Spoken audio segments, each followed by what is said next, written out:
Sorry, I thought it was appropriate for me to cut off the video from the end so that this becomes a piece of its own, I guess you could say. So I'm going to go ahead and read this, and you can kind of make up whatever you want with it. I'm sorry I'm going to mess up a few times here. I'm not very experienced with speaking, so I'm going to go ahead and do this. I've come to realize that the most effective way of creating perspective is by first education, deeper analysis, and emotional directive in that order.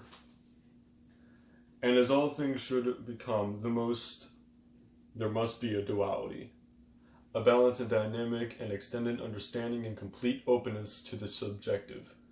Rather than just fully understand a certain perception, it is appropriate to reject the immoral perception as by it relies within biblical or godly intuition. It is, however, It is, however, inappropriate to regard any ideology as unacceptable, any ideology as acceptable and truthworthy, as subjectivity does not precede objectivity.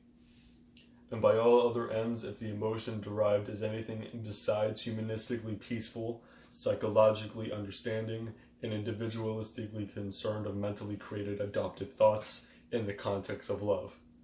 If by other motions such as shame, internal or external, human civilization, misanthropy, racism, sexism, murder, rape, genocidal, or suicidal thoughts must all be rejected. Atheistically, the rationalism of that alone is not enough. Otherwise, being reduced to a fact machine is existentially boring, as well as not useful or practical in any sense. Sociopathically, it could be useful, but that only brings out numbness to conversational discourse. Politically, there is an immense sense of moral superiority, and any rejection and confrontation imminently displays a narcissistic rage between groups of people, desperately trying to embarrass, belittle, and make fool of each other, and the openness of the open dialogue and openness to perception is what will remove the extremism and opposing differing sides of the subject. Emotions are important as well as being correct, but creating progression in the human experience by destroying, rejecting, hatred, being reprehensible, and your composure destroys the open dialogue. And humanity goes absolutely nowhere. Great people of the past and advocates of not just specific groups of people, but those of humanity in general, striving for the least amount of suffering possible for their friends, loved ones, and their communities, countries, and people. The mistake we have made is, instead of striving for the utmost balanced dynamic of each other and creating a peaceful society, a majority of it, we have turned our sordid tongues against one another and are assuming each other as enemies. As humanity develops into this discourse war of ideologies and perceptions, I fear it will no longer just be swords and shields, but will turn into a pandemonious chaos and violence.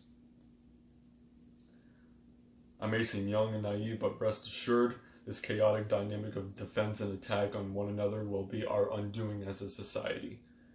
Our responsibility and meaning for existence and as an individual is their talents, the love for their talents, and their activities, and using them to better themselves and others as well. Because a society of people where the objective is to lift others up and help each other heal from our trauma, heartbreak, and sorrow, anxieties, and depression is our meaning for existence. Thank you for watching. I'm sorry if that was hard to follow, but I hope I was careful enough with my words. If I have offended anybody in any certain way, I hope that we can have a meaningful discussion about it.